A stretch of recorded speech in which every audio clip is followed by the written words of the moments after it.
Welcome to Trendlines, a podcast on global affairs brought to you by World Politics Review. I'm Elliot Waldman. Just a quick note before we get started that if you like what you hear on Trendlines, you can stay up to date with new episodes by hitting the subscribe button wherever you get your podcasts, if you haven't done so already. You can also find a full archive of previous episodes at worldpoliticsreview.com/podcast. Just over 6 months ago, Alexander Lukashenko, the authoritarian ruler of Belarus, was declared the winner of a presidential election. Like others before it, the outcome of the August 9th vote was not in question. Official results showed Lukashenko winning just over 80% of the ballots, despite widespread reports of voter fraud and violent suppression of opposition supporters. What happened next, though, was unprecedented. In the weeks and months after the rigged election, huge masses of people took to the streets of Minsk and other cities across Belarus to demand Lukashenko's resignation, as well as the release of all political prisoners. The scale of the rallies has ebbed in recent months, but a core group of protesters has braved Lukashenko's brutal security apparatus, as well as the bitter winter cold, to continue regular demonstrations. Dan Paleschuk has been keeping an eye on all this from his base in Kiev, in neighboring Ukraine. He's a freelance journalist and editor who reported on the protests from Belarus for a spell last summer, and he's working on an update piece for WPR now, which you should all look out for in the coming days. Really happy you could make the time to join us, Dan. Welcome to Trendlines. Thanks for having me.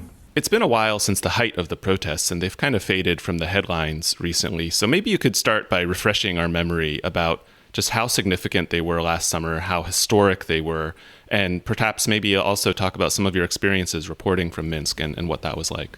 Sure. I think generally speaking, the protests were indeed historic. That's sort of the best way to put it. Belarus before that had not really seen anything of the sort since the collapse of the Soviet Union. And although discontent had been building, social political discontent in the months leading up to the August 2020 presidential election, the vote itself, the election itself, and the discontent that it sparked was sort of like a raising of the floodgates, and that, of course, was worsened even further by the absolutely overwhelming, I guess you would be even safe to say, response of Lukashenko and his security apparatus against protesters. So while you had kind of sporadic protests around the country rooted in the government's ineffective response to coronavirus or its stifling of criticism,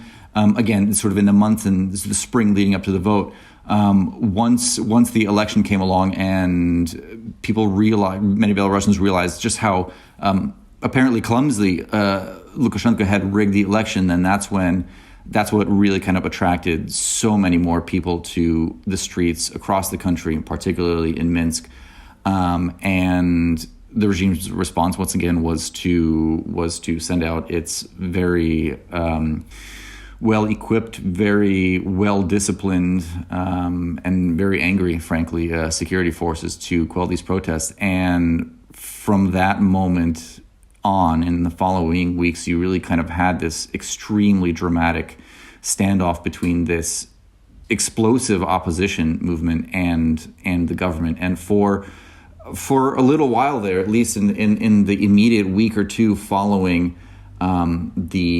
this explosion of discontent after the vote in mid-August, the situation truly seemed to be teetering on the brink in every single way. And I think every day for a little while anyway, it was unclear whether Lukashenko would be able to ride this out or not. I remember there were events he would speak at where even from the audience at these highly controlled events, there would be calls for him to resign, or he would be booed and jeered. And it did seem, as you said, very touch and go for a second there. But Lukashenko has held on. What accounts for his resilience in the face of these historic protests? Force and brutality, in just two words, basically. The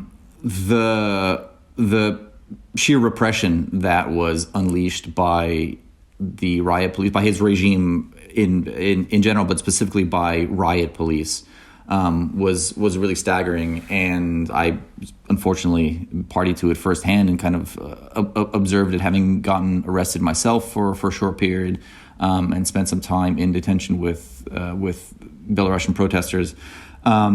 The sort of sheer force, brutality, and also inhumanity, I think, of police officers, and in particular, again, riot police toward these ordinary protesters was quite amazing, and I think it truly scared a great many people. It also angered a great many people, which is why you saw the situation escalate in the days immediately following the explosion of the protests after the rigged vote.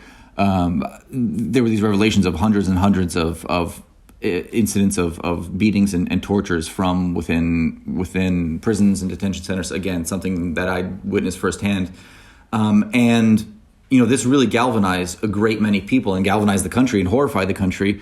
But I think it also served the crucial function for Lukashenko and his regime, anyway, of sort of implanting this idea that we are, if it wasn't clear before, which I think it was for a lot of people, but we are dealing with a very bloodthirsty and heavy-handed regime that will not pull any punches.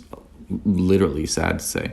And so, this became very, very clear. They implanted this sort of feeling. And I think the other thing that helped him hold on in combination with his brutal security forces was the fact that the movement just did not reach critical momentum. I think the next big moment after the explosion of protests and the anger over police brutality was the strikes among workers in state enterprises across the country, and it just did not quite reach the critical mass for sort of this wave of discontent to turn against Lukashenko. And he also did not, luckily for him, he did not sort of see the wave of defections that I think a lot of people expected to, or certainly wanted to, from the opposition to see. So that's really what pulled the situation back from him right in the nick of time, probably, I'd say. For any of our listeners who are unfamiliar with the background, I would highly recommend reading Dan's account of being imprisoned in the Belarusian security complex for 2 days. That's at BuzzFeed. It's a truly harrowing read. But there was one bright spot I remember, Dan, in that piece that you wrote about your interactions with the Belarusian protesters who were in the prison cell with you, and just how strong and resilient and unbroken their spirits were. What were your interactions with them like? My interactions were extremely educational, more than anything, I'd have to say. Although, and before I get to that, I should say, sort of correct myself from what I said earlier. It wasn't even clear that all of these people were protesters. There were, I mean, a great many were, but I remember there were even a few guys in my cell who were detained for something as mundane as standing at a bus stop near a site where police suspected protests would erupt. So that just gives you an idea of how cautious the authorities were or rather how heavy-handed they were in unfurling what they often call prophylactic detentions, preventative detentions. So I should qualify that. It's not like everyone in my cell was this sort of was a radical protester. This was a very kind of cross section of ordinary Belarusian society. But anyway, my interactions with them were quite educational and revealing to me, in the sense that I was really quite stunned by their anger, but also, which was, I guess, not surprising, but their resilience as well. They were shocked. They had not quite seen anything like this before, but they were also, really resilient is kind of the only kind of useful, or maybe the most useful word that I can conjure to describe them. There was a sense, not quite of optimism, but a sense of combativeness, I guess, of really sort of truly wanting to resist this regime and finding ways to sort of resist against this force that they were kind of overwhelmed with. So that was, among all of the negativity, that was a bright spot. I suspect a lot of that has changed now, given the months and months of sort of petering out of the mass protest movement anyway.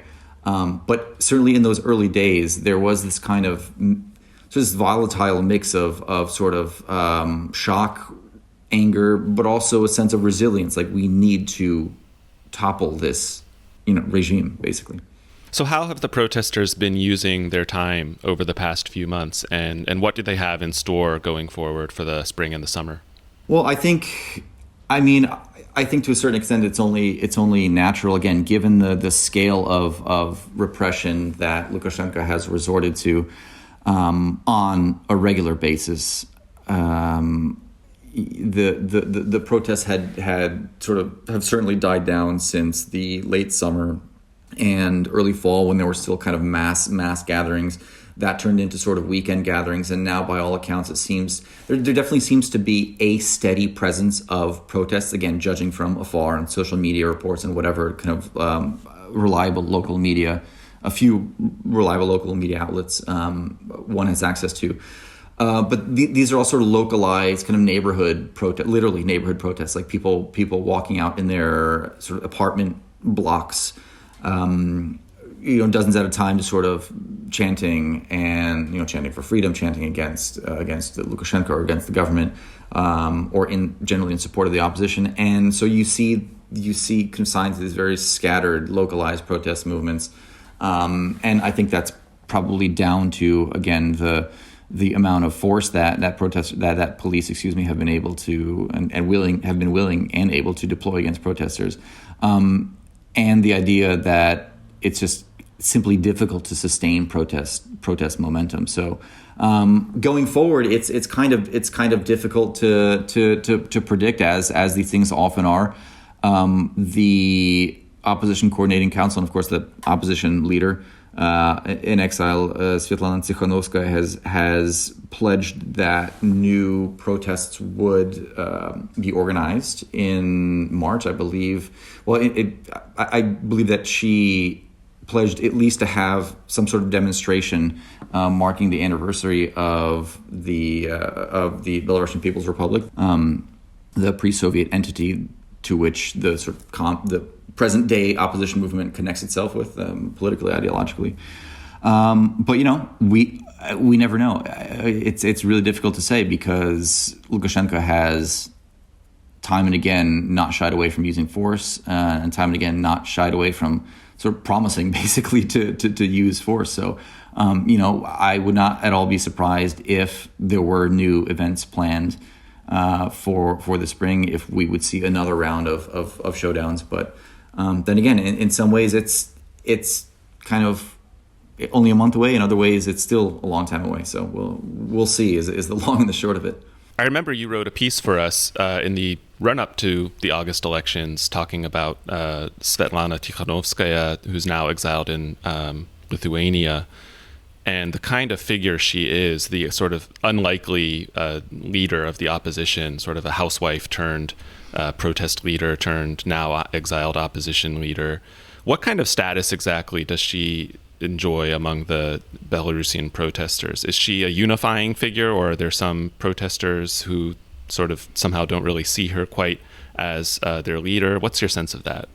My sense is that I generally it's difficult to say, because I'm not kind of really on the inside of either the movement or supporters or the opposition itself. So it's kind of difficult to say. But I do sort of from the 30,000 foot level, I do sense that that there is a general sense of solidarity with the cause, and there's not a whole lot of sort of ethno-social, political, historical dimensions that you might find, sort of all the complicated issues that you might find or that you have certainly found in protest movements in Ukraine or in Russia, for instance. Especially given the current conversation over Russian opposition leader Alexei Navalny, that his sort of nationalism or supposed nationalism that had been on display before has become kind of a big discussion among experts and pundits. My sense again is that you don't really get that with Tikhonovskaya. The focus is on getting this regime out, holding new elections, and kind of basically going through the basic democratic notions of, or rather not so much the notions, but the basic democratic motions of building essentially a new state and new society. And so the emphasis is on the fundamentals there. And also I think what's been important is that There's not been any kind of discussion, or any significant discussion anyway, about geopolitics, about NATO, EU, Russia versus the West. That's something that has kind of really served her well, and I think will continue to serve her well because, again, Belarus and Belarusians are in a much different kind of social political position than, say, Ukraine was, where the geopolitical factor was a very strong one in that country's protests. So for now, again, I think the focus among her many supporters and even people who don't explicitly support her, but explicitly support the kind of, or generally support the opposition movement, the focus is on the fundamentals of achieving the immediate goals, and kind of seeing where things go from there. And so for now, I do think that there is a reasonably broad sense of solidarity. What's the view of all of this from Kiev, where you are, as well as other Eastern European capitals, given that Ukraine and several other countries in the region have also seen mass protests recently that either did or didn't result in political changes at the top? Yeah, I think for Ukraine, it's a little bit tricky. I know for a fact that Ukraine does generally support Tikhonovskaya and the opposition movement. They broke off diplomatic relations with Belarus immediately after or not long after the crackdown and the elections. But again, Ukraine is a big trading partner for Belarus and vice versa. So there's a lot of I'm sure unresolved economic issues that need to sort of be, that I'm sure are rather considered by officials in Kiev and Minsk. But generally, the things that you've heard from Ukrainian officials is, we support the Belarusian people in their struggle against an autocrat. That's kind of the broad strokes. And I think it's a little bit more straightforward for the smaller Baltic republics, who have really emerged as the sort of the leading kind of singular voice within the European Union for a Belarus without Lukashenko, basically. Especially Lithuania, right? Vilnius has become, Lithuania more broadly, and I believe Vilnius in particular has become this sort of support base in exile for the Belarusian opposition. You see pronouncements from them pretty regularly. Certainly, recently, earlier this month, I believe the foreign ministers of Latvia, Lithuania, and Estonia came out to essentially repeat their calls to free all detained protesters, to free political prisoners, of which there are around 256, I believe, at current count. And immediately after the protests or the rigged election and the resulting protests in August, the Baltic states kind of very demonstratively declared that they would not buy Belarusian electricity. So you really see a much more united front among the three Baltic countries that are in that immediate neighborhood and that sort of know a thing or two about the former Soviet world, and that really kind of is quite different from the rest of the European Union, which is, by all accounts, kind of not entirely sure how to move forward from here. The next piece that you're working on for WPR is focusing on that international or regional response. How would you characterize the approach that the European Union has taken so far, given the delicacy of this issue with Belarus? I mean, the European Union has now enforced sanctions against scores of high-ranking officials and other regime loyalists, things like asset freezes and travel bans. And I believe there have been 3 rounds of sanctions since the end of since the beginning of the protests. And now my sense is that it's arrived at a point where it's still mulling options for the future. And we know as much because there was a new report that came out in Radio Free Europe, Radio Liberty, that says the European Union, or at least a particular group of EU member states, are considering various scenarios of how to respond to Belarus. And by all accounts, the scenarios or the options for action, rather, are pretty broad, ranging from sort of cautious monitoring of the situation to a quote near total freeze on relations. And so that's a pretty wide kind of gamut of responses. Now, From where I'm sitting, it's difficult to tell in which direction which states are leaning, but I think it's safe to say that, once again, the question of EU unity or lack thereof is something that will significantly complicate this process in terms of finding ways to pressure Belarus in the future. So, you certainly hear demands from the Belarusian opposition and supporters of the opposition and critics of the Lukashenko regime wanting to see more sanctions and more punishment and sort of tougher measures against the government. But when it comes down to it, I think it's tough to first of all to understand which of those measures will be most effective, and second of all, how many countries and leaders will sign up to those measures. So, for instance, there is you hear chatter in certain corners about cutting Belarus off from the SWIFT international payment system, which is a very extreme measure that I think has only been applied to like Iran and North Korea. In any case, a very, very select few countries. And while I suppose it would be effective in sort of economically crippling the regime, it would also be catastrophically damaging to the country at large. And so, one of the analysts that I've spoken to for this piece that I'm working on essentially made the point that, we have to be, or those people who are those leaders, those policymakers who are mulling sanctions or planning sanctions can really be careful and decide whether and understand how much these economic sanctions will actually produce change, because there is always the unintended effect of having economic pain trickle down to the very kind of main driving force of these protests, which are the protesters themselves, right?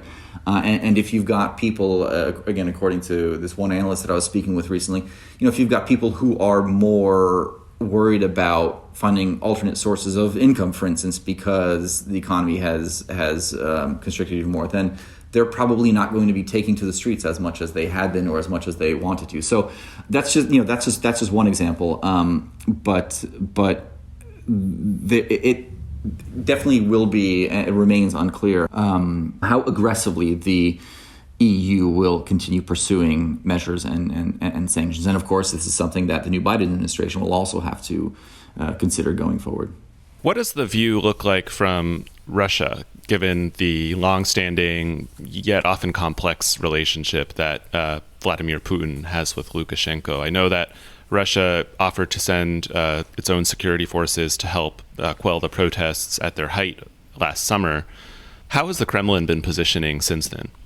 Well, the Kremlin is certainly watching very, very closely, probably with a mix of apprehension and, I guess, urgency in terms of preparedness. I mean, it is a difficult situation for Putin because Belarus is very important for Russia and vice versa. I don't think it's an equal situation. I think Belarus certainly needs Russia more than the other way around, but that they are certainly important to one another. So the most important thing I think is worth highlighting here is that I believe the Kremlin, Putin and the Kremlin, like so many other people, believe that Lukashenko's time is probably up. Whether that's this year, whether it's next year, it's not so clear, but he has reached the end of the line, and now it's about navigating the process with enough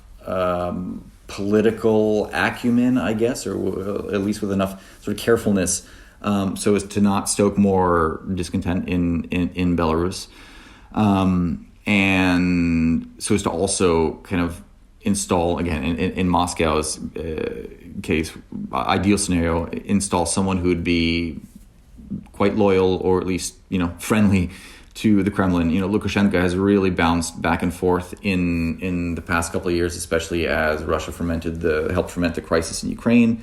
And now we see that changing. He has certainly been paying more lip service to the Kremlin. I mean, just a couple of days ago during this highly Soviet exercise of what they call the Belarusian People's, I think all Belarusian People Assembly, that gather these delegate loyalists from around the country. This is sort of this big kind of Soviet affair that Lukashenko presided over. He kind of underscored the idea that Russia is kind of partner number one for Belarus, and he's already accepted more than $1 billion in loans. And a top Russian newspaper reported just this week, I believe, or recently in any case, that he's headed to Russia could be headed to Russia at the end of this month to accept possibly another $3 billion or so in loans. And so that's showing that the Kremlin is keen to keep him on side economically and politically,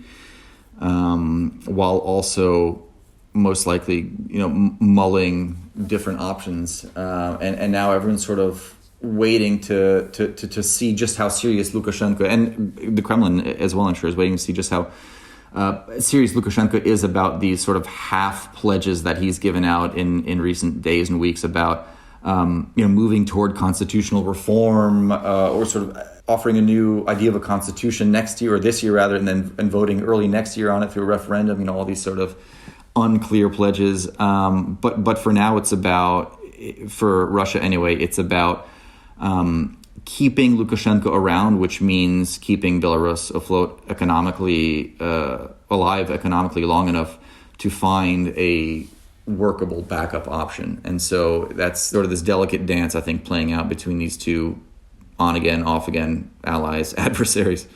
Meanwhile, as you mentioned, the Biden administration has been in office for almost a month now, and during that time has made pretty clear its strong stance on promoting human rights, returning the U.S. to a more rule of law and human rights oriented foreign policy, issuing strong statements and sanctions in response to the coup in Myanmar, for instance. Even though the effectiveness of those moves might be questioned, obviously, how much does the Biden administration have in its toolkit to be able to change the situation in Belarus, perhaps working in coordination with the EU? I think it depends on who you ask. That sort of, again, takes us to the discussion of whether and how effective economic sanctions could be, and that there's even a split among thinkers in that kind of subset. But I think, so first of all, the Biden administration, as you know, has been sort of very, very clear on this, and we saw it through also to sort of be more, to kind of take the neighborhood, a more immediate example from the neighborhood. It was outspoken on the Kremlin jailing, Russian authorities jailing Alexei Navalny, the opposition leader. So we can definitely expect, I think anyway, we can definitely expect some sort of response in the coming sort of weeks, or it's difficult to say how long, but I do think that there will be some sort of response from the Biden administration, whether it'll come with a mix of sanctions, whether it'll be only sanctions or a mix of sanctions and something else remains unclear. I know that there have been public thinkers calling for a pretty complex package of measures, which include targeted sanctions against more Belarusian officials and loyalists, more support for U.S. media such as RFE, RL, and more protection for journalists there to help sort of do their job and put out accurate news, and also sanctions against Russian officials and entities that are in one way or another supporting the Lukashenko regime or somehow kind of stoking the turmoil. So this could be kind of Russian tycoons that do business that are helping keep the Belarusian economy afloat, or Russian sort of media propagandists that are supporting the regime, as we saw early on in the protest movement when the Kremlin essentially flew in a bunch of state propaganda people, to fill up the Belarusian propaganda state machine. So, there I think is a lot of things that the Biden administration could do either in concert with the U.S. with the EU. I mean, probably but likely more unilaterally, given the EU's not quite united position on it. But I do suspect that it might be a little bit more time before we see kind of what those measures are, how tough they are, because again, economic sanctions are not always a magic bullet. We've seen 3 rounds of them against Belarus from the European side. I believe there have been 2 rounds from the U.S. side since the protests, and none of that has discouraged Lukashenko. So it remains to be seen. I think there will be a response, but I also wonder if it'll be a response that might disappoint some of the opposition, sort of opposition supporters or opposition or the opposition sort of government.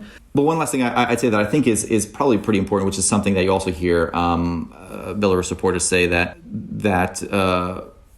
President Biden meeting Svyatlana Tikhonova, the opposition leader, would be a pretty big step in kind of sending, or at least putting the message out there and sending a signal. And I think one of the things, to sort of circle back to one of my earlier points, is that while sanctions are difficult and divisive, I think most people agree.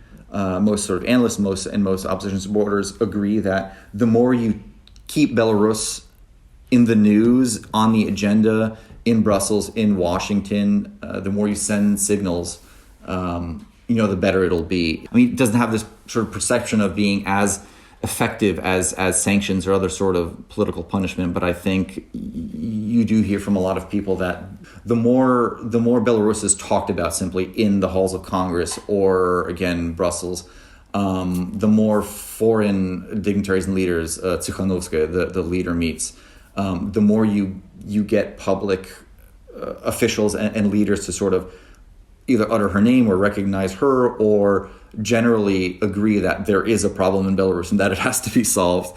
The better the general prospects would be. But again, that is not that's not a magic bullet, but it does seem to be the most attainable goal, I think, for those among the opposition and their supporters. Definitely seems like moves like that would send a powerful symbolic message of the kind that did not seem to be a priority under the Trump administration, at least. Yeah, for sure. And I think it'll be interesting to sort of zoom out just a little bit. I think it will be interesting to see what the Biden administration does, or how it behaves toward the countries of Eastern Europe going into the next weeks and months, toward the crackdown in Russia against Navalny and protests there, toward Belarus. Biden, as insiders will know, has a very long relationship with Ukraine, in terms of having visited Kiev 6 times as vice president and being a very, very active force in promoting reforms, anti-corruption, infrastructure, and the like. And so I think Eastern Europe more broadly is going to be a very, very interesting arena in which to sort of judge how the Biden administration will make good on its pledge to kind of turn back toward new values-based diplomacy and human rights. Well, Dan, we'll be looking forward to reading the piece that you're working on. Thanks so much for taking the time to join us today. Thank you. Pleasure to be here. Dan Paleschuk is a freelance writer and editor based in Kiev, Ukraine. If you'd like to comment on the discussion, ask a question, or even suggest a topic for a future episode, drop us a line at podcast@worldpoliticsreview.com. This episode of Trendlines was produced by me, Elliot Waldman, and edited by Peter Dury. You can follow the team on Twitter if you'd like. WPR's handle is @WPReview. I'm @Elliot Waldman with 2 L's, 1 T, and Peter is @PeterDoerrie. Thanks for listening, and tune in again next week.